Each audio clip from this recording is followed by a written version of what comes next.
Sir Jose Cabwal.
Sige po.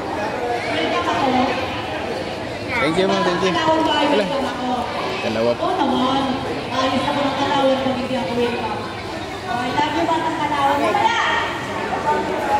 Ayan po. So, yun mga kababayan. Andito po tayo sa DRS Charity kung saan may dalawang beneficiary daw po na tutulungan nila dito sa Kalawan, no? Laguna. Napakaganda po ng kanilang adhikain mga kababayan na tumulong, no? Hindi lang actually na-interview po natin, no? Sila hindi lang po Laguna area, kumbaga marami silang lugar na binibigyan po ng tulong sa team po ng DRS.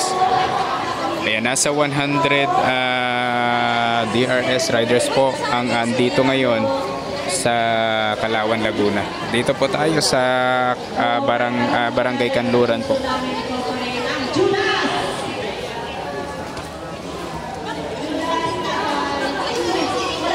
Ayan, yes po, Sir Bernardo de Luisario. Magandang umaga po sa lahat, sa mga lahat po ng Duterte supporters po natin. Nandito po ang DRS, mga kababayan Duterte rider supporters. Nasa 100 po na riders dito sa Kalawan, Laguna para magbigay po ng tulong yung ginagawa po nilang charity, mga kababayan. May dalawa daw pong beneficiary na tutulungan daw po nila dito sa Kalawan, Laguna. Yan, suportahan po natin mga kababayan DRS.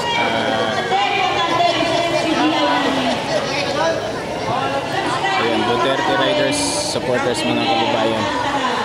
So hindi lang sila basta supporters, no, kundi napakalaki din po ng kanilang puso dahil natulong sila, no, sa iba't ibang lugar dito sa Metro Manila.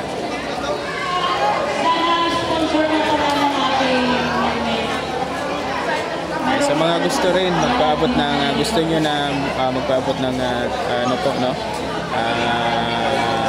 sa mga volunteer na gustong tumulong po sa DRS, may ginagawa po silang charity. Ayan, ipaabot po natin sa kanila. Ayan, para mas marami pa silang matutulungan. Itong charity na ito ngayong araw mga kababayan ay ako ay nagtanong, no? At dalawa daw po ang beneficiary po ang makakatanggap ng tulong pinansyal sa DRS, mga kababayan, dahil yung isa po ay uoperahan daw po sa bato sa Apdo. Kaya yun po ang gagawin nila ngayon, tulong pinansyal po.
Kaya,